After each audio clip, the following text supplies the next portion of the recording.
Distinguished guests, the President of the United States and the Prime Minister of Japan.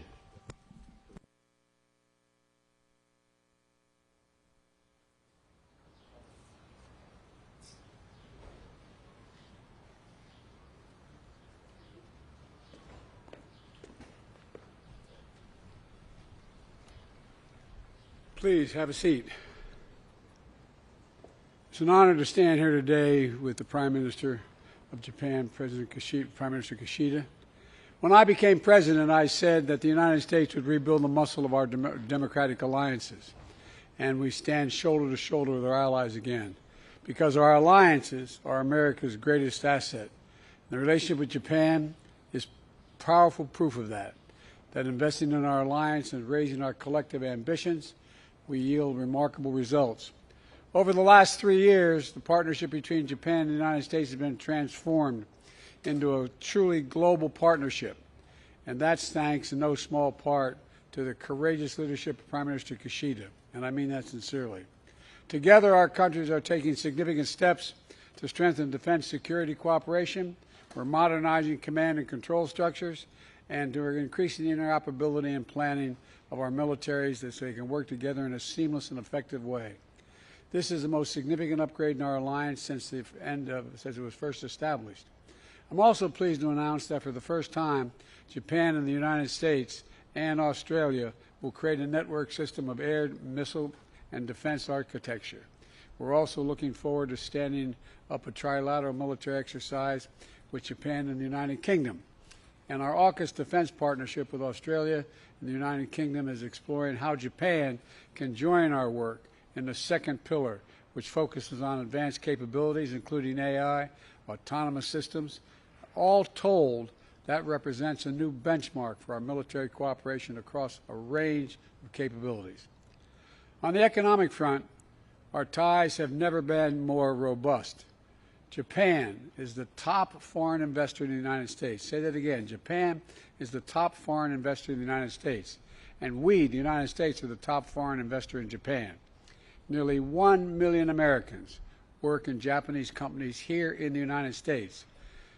And to name just one example, a few months ago, Toyota announced an $8 billion investment in a massive battery production facility in North Carolina, which will employ thousands of people.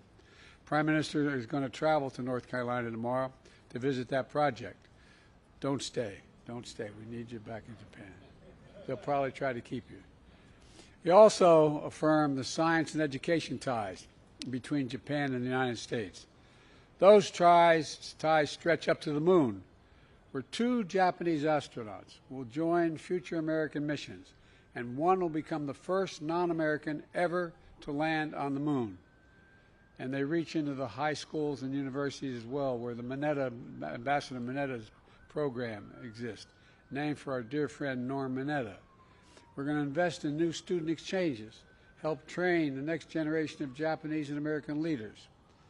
We'll also discuss developments in the Middle East, including our shared support for a ceasefire and a hostage deal, and urgent efforts to deal with the humanitarian crisis that exists in Gaza. We also want to address the Iranian threat they're threatening to launch a significant attack on Israel. As I told Prime Minister Netanyahu, our commitment to Israel's security against these threats from Iran and its proxies is ironclad. Let me say it again, ironclad.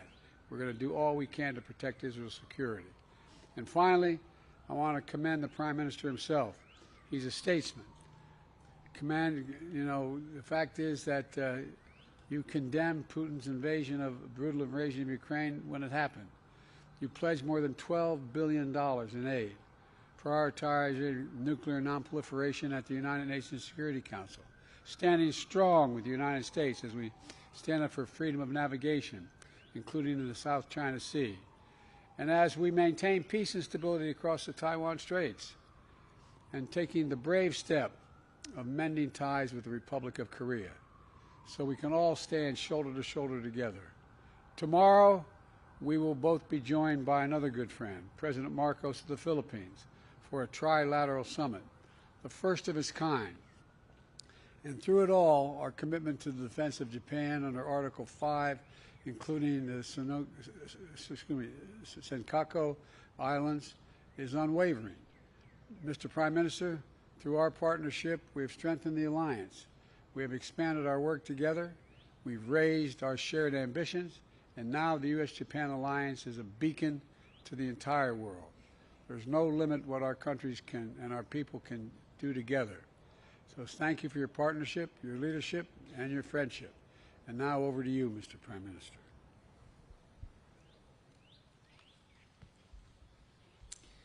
はい、ジョー、ありがとうございます。ジョーと、ジル夫人のご招待に改めて、感謝を申し上げます。Thank you, Joe. バイデン大統領と私は、これまで幾度となく会談をし、私たちがいかに重大な岐路に立たされているか、また、日米の連携がいかに重要であるか、こうしたことについて確認をしていきました。国際社会は歴史的な転換点にあります。日米、インド太平洋、そして世界が将来にわたり平和と安定、繁栄を享受するためには、法の支配に基づく自由で開かれた国際秩序を断固として守り、一層盤石にしていかなければなりません。本日も私は今こそ日米両国がグローバルなパートナーとして真価を発揮すべき時である。人間の尊厳が守られる世界を作る責任を共に果たそう。日本は常に米国と共にある。こうしたことをお伝えしました。また、私から国家安全保障戦略に基づき、反撃能力の保有や防衛費と関連する予算の引き上げなど、強い決意を持って防衛力の強化に取り組んでいることを伝え、バイデン大統領から改めて強い支持を得ました。その上で、私たちは日米同盟の抑止力、対処力の一層の強化が急務であることを再確認し、米軍と自衛隊の総合運用性強化のため、それぞれの指揮統制枠組みを向上させることを含め、安全保障、防衛協力の強化で一致をいたしました。次回の日米2+2に向けて具体的な議論を進めていきます。続いて私たちは国際社会が直面するさまざまな課題について意見を交わしました。まず私たちは力または威圧による一方的な現状変更の試みは世界のいかなる場所であれ断じて許容できず、同盟国、同志国と連携し、引き続き毅然として対応していくことを確認しました。そのような観点からも、中国をめぐる諸課題への対応にあたり、引き続き日米で緊密に連携していくことで一致をいたしました。同時に中国と対話を継続し、共通の課題については協力をしていくことの重要性を確認しました。また、台湾海峡の平和と安定の重要性を強調するとともに、両岸問題の平和的解決を促すとの考えを確認しました。核・ミサイル開発を含む北朝鮮情勢についても議論をしました。昨年8月の日米韓首脳会合の成果に立って、多くの分野で協力が進展していることを歓迎し、深刻に懸念すべき現下の情勢において、一層緊密に連携していくことで一致をしました。また、バイデン大統領から拉致問題の即時解決に向けた力強い支持を改めて表明いただきました。法の支配に基づく自由で開かれたインド太平洋の実現も改めて確認をし、明日予定する日米非首脳会談の場を含め、引き続き緊密に連携していくことで一致をいたしました。ロシアによるウクライナ侵略については、今日のウクライナは明日の東アジアかもしれないとの認識のもと、日本が自らの問題として厳しい対ロ制裁と強力なウクライナ支援を継続していく決意を述べ、同志国との緊密な連携で一致をいたしました。中東情勢については、私から人質の解放や人道状況の改善、事態の沈静化に向けたバイデン大統領の努力に敬意を表しました。その上で、日本が人道状況の改善や持続可能な停戦の実現に向けて外交努力を積み重ねている状況を説明をし、事態の改善や二国家解決の実現、地域の安定化に向けた緊密な協力で一致をしました。経済については、まず世界の経済成長を共に牽引していく上で、双方向の投資の促進が重要であるとの認識で一致をしました。その中で、日本企業が投資や雇用創出を通じて、米国経済に大きく貢献していることを説明をし、バイデン大統領から賛意が示されました。また、先端技術分野での競争力を維持強化し、経済的威圧、非市場的政策慣行、過剰生産の問題に適切に対応しつつ、サプライチェーンの脆弱性を克服し、持続可能で包摂的な経済成長を牽引していく上で、日米の連携が不可欠であることを確認いたしました。加えて、脱炭素化、AI、スタートアップ等についても協力を進めることで一致をいたしました。宇宙分野でも大きな成果を得ました。私が米国で過ごした1960年代前半は、米国の宇宙開発の黎明期でした。私も米国で宇宙への壮大な挑戦に胸を躍らせた一人です。今般、関連する実施取り決めが署名され、日本の月面与圧ローバの提供と、米国による日本人宇宙飛行士の2回の月面着陸機会の提供を確認しました。アルテミス計画において、日本人宇宙飛行士が米国人以外で初めて月面に着陸できることを歓迎いたします。核兵器のない世界に向けた取り組みも取り上げました。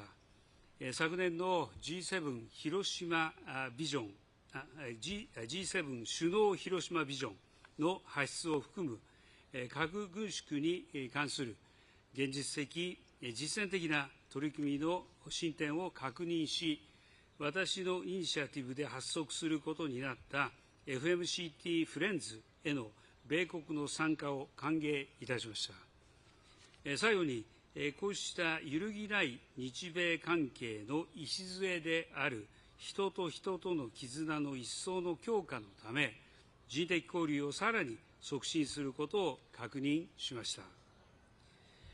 本日、私たちは会談の成果として、未来のためのグローバルパートナーと題する共同声明を発出いたします。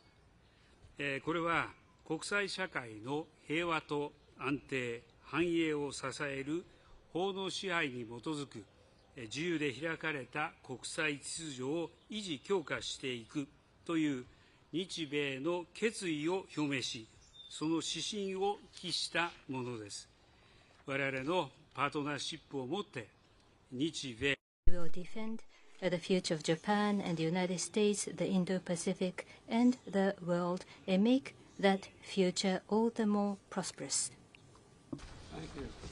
Now we'll take a few questions. Jordan Fabian of Bloomberg. Thank you, Mr. President. Last month, you predicted the Federal Reserve would cut interest rates thanks to falling inflation. But today, data showed that inflation rose more than expected for the third straight month. So how concerned are you about the fight against inflation stalling? And do you stand by your prediction for a rate cut? Well, I do stand by my prediction that before the year is out, there will be a rate cut. This may delay it a month or so. I'm not sure of that. We don't know what the Fed is going to do for certain. But look, we have dramatically reduced inflation from 9% down to close to 3%. We're in a situation where we're better situated than we were when we took office, where inflation was skyrocketing. And we have a plan to deal with it, whereas the opposition, my opposition, talks about two things. They just want to cut taxes for the wealthy and raise taxes on other people. And so I think they have no plan. Our plan is one I think is still sustainable. Mr. Prime Minister, you've said that the Nippon Steel acquisition of U.S. Steel is a private matter, but I'm wondering, did you discuss the matter today with President Biden, and do you believe that politics are influencing President Biden's decision to oppose the deal? And I wouldn't mind, Mr. President, if you answer that one too. Hi. On the issue that you have raised, we understand that discussions are underway between the parties. We hope these discussions will unfold in directions that would be positive for both sides. Japan believes that appropriate procedures based on law is being implemented by the U.S. government.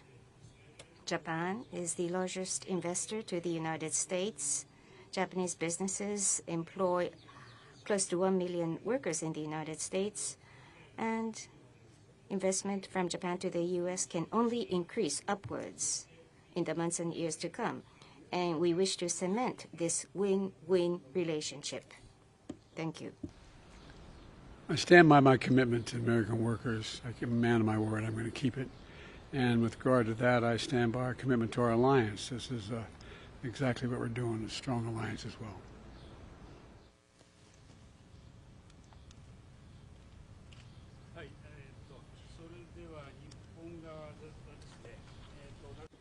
Prime Minister's microphone, please. Nakakuki of Kyodo News. My question is to both Prime Minister Kishida and President Biden. At the summit, you confirmed your strong objections against unilateral attempts to change status quo by force or coercion by China and agreed on reinforcing response capabilities. Under current circumstances, should Japan and the United States bolster defense capabilities, China may become more preoccupied in military expansion and intensify its coercive behavior. That is the risk of dilemma. In order to avoid divide and avoid the divide, how should Japan and U.S. respond?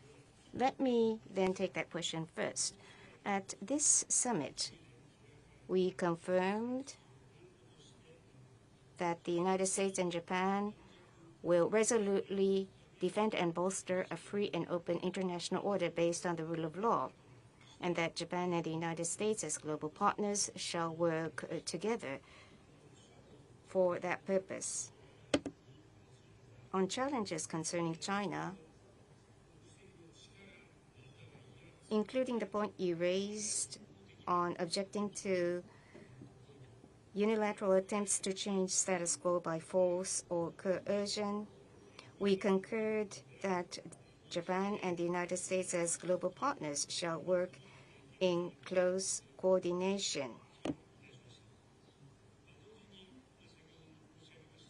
And also, as I said previously, we will continue our dialogue with China, and we will cooperate with China in tackling common challenges. And the President and I confirmed the importance of such dialogue as well. Based on the solid trust with our ally, the United States, we will continue to call on China to fulfill its responsibilities as a major power. Japan's policy, which I have consistently embraced, is to comprehensively promote the mutual strategic relationship we have with China and establish a constructive and stable Japan-China relationship through efforts by both sides. That has been my consistent position that I have upheld. We will continue to seek close communication with China at all levels. That's it from me. First of all, we keep improving our lines of communications with one another. That's the United States and China. I've recently spoken at length with President Xi, and we've agreed that we would, number one, have personal contact with one another whenever we wanted to discuss anything, so there'd be nothing slips between, as they say, between the cup and the lip, so we know exactly what the other team is thinking, number one. And so we had a long discussion almost 2 weeks ago now. And the best way to reduce the chances of miscalculation and misunderstanding. That's number one. Number two, in our alliance we have with Japan is a purely defensive in nature. It's a defensive alliance. And the things we discussed today improve our cooperation and are purely about defense and readiness. It's not aimed at any one nation or a threat to the region, and it doesn't have anything to do with conflict. And so this is about restoring stability in the region, and I think we have a chance of doing that. Okay. Next question. Who do I call on next? Hang on a second. I got my list here. Hang on. I apologize. Aurelia of AFP. Thank you. My first question would go to both of you, Mr. President and Mr. Prime Minister. Is there a path for Japan to become a full member of AUKUS? And I would have a second question for you, Mr. President. You're now saying that Benjamin Netanyahu is making a mistake in Gaza. What are you willing to do to make him change his strategy? And would you consider conditioning military aid to Israel? Thank you.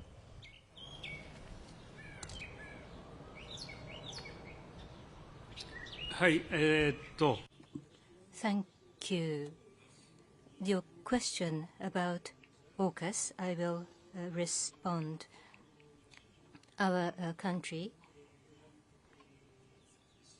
we want to contribute to the peace and stability of the region, and therefore we have consistently supported AUKUS.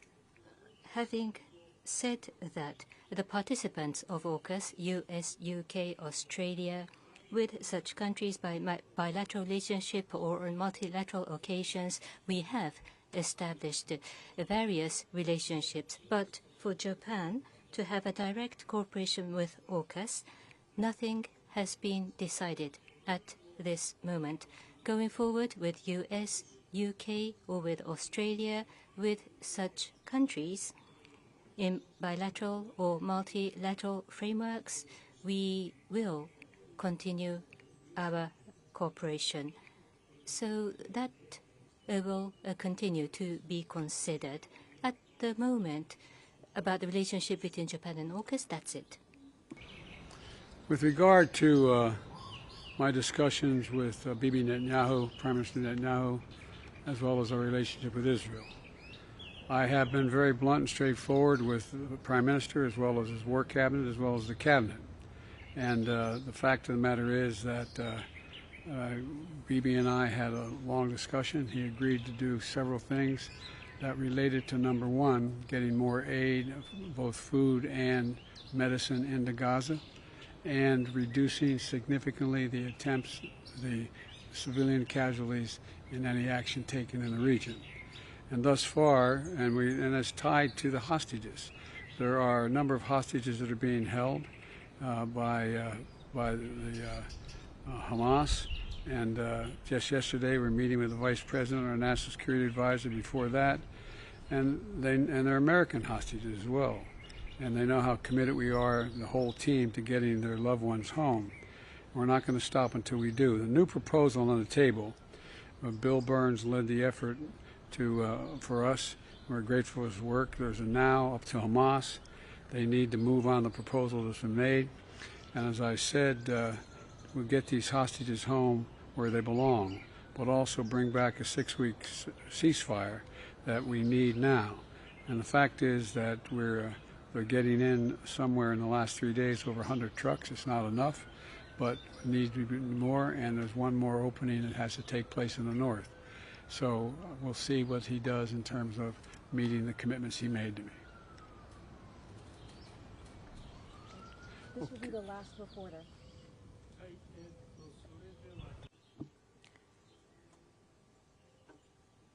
Mr. Shimizu, please.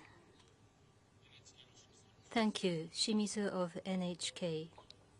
I ask the question to both of you. As Prime Minister Kishida mentioned, the abduction issue of North Korea, I believe, was discussed. Prime Minister, you have expressed your wish to have a direct engagement with Kim Jong-un, but they say that abduction is already resolved, which means that they are refusing. During the meeting, what did you tell President Biden about the outlook of a summit, and what engagement did you ask President Biden? President Biden, my question, what did you hear from Prime Minister Kishida, and what is your observation and feeling, your president? And with the nuclear missile issues, what is your position? Do you support early summit between Japan and North Korea? Thank you. First of all, if I may start, regarding my summit meeting with President Biden, about North Korea, including the missile and nuclear issues we have discussed, and regarding the increasingly worrying situation, we have agreed to continue a close coordination.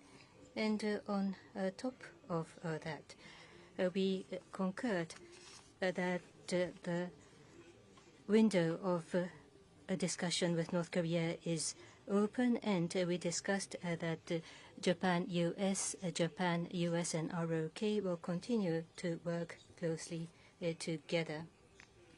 I also asked for the continued understanding and cooperation for the immediate resolution of the abduction issue, and President Biden once again gave myself a very strong assurance.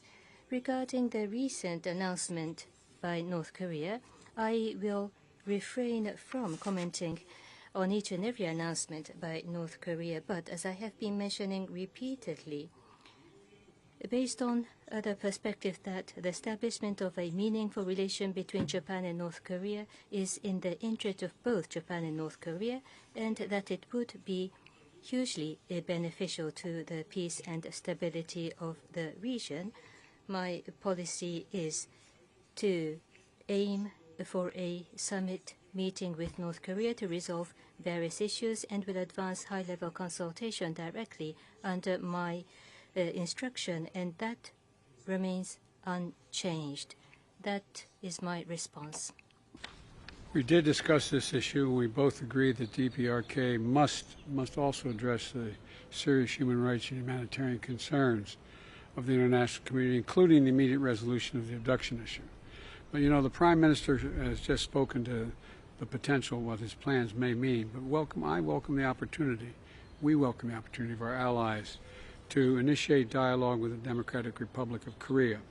So I've said many times, we're open to dialogue ourselves at any time, without preconditions with the DPRK. So I have faith in Japan, I have faith in the Prime Minister, and I think seeking a dialogue with them is a good thing. It's a positive thing. Thank you. Thank you. Thank you.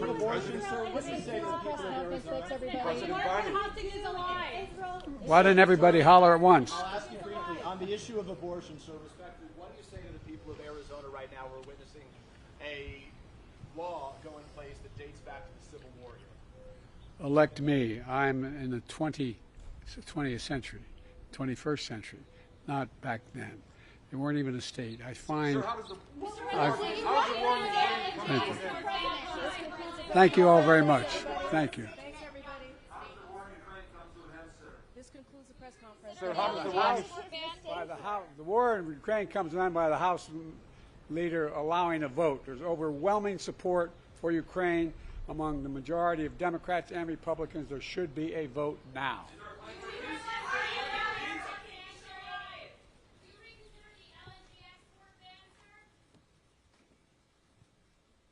There is no ban to Japan.